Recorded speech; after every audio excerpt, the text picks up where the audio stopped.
I would love to know now, knowing what we now know about, these atomic charges and how, the iron interacts with the oxygen at the cell. How does now chlorella or spirulina, how does that get there and affect that whole situation? Sure. So remember I said at the beginning that NASA has this quote about 1 gram of algae having the same nutrition as 1,000 grams of fruits or vegetables. So the reality is we're getting sick.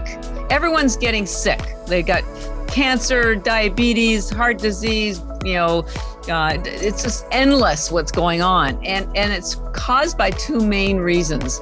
One is we aren't getting the nutrients we need. And 2, we have too many toxins in our body. Our immune systems were not built to sustain this kind of toxic load. And even the few toxins that are studied in isolation. They don't ever look at the layering effect that occurs.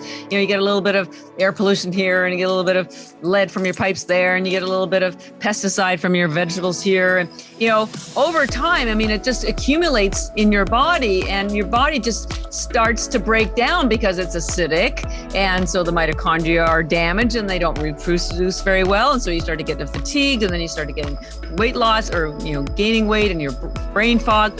So those 2 things, lack of nutrition and too many toxins. And algae solves both of those problems.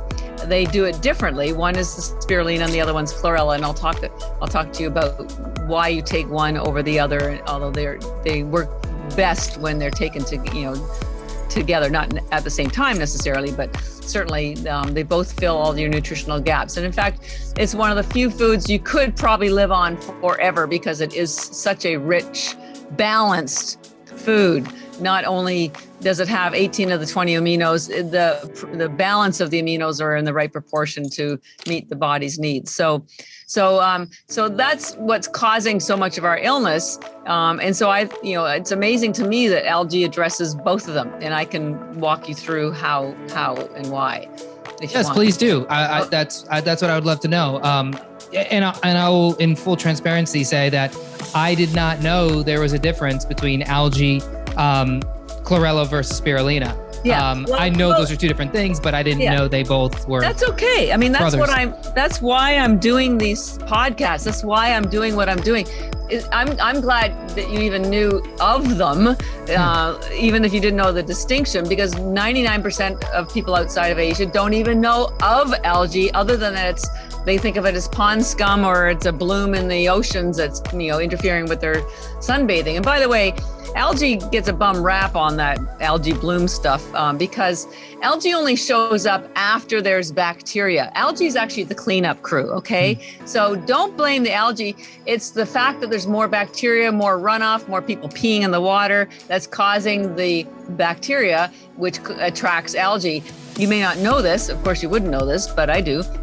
Algae is used at virtually every single water treatment plant, certainly in North America, probably the world, because, drum roll, it kills bacteria. So, like I said, the scientists have known about algae for decades. It's just that, poor consumers haven't. And so I'm trying to get that word out. So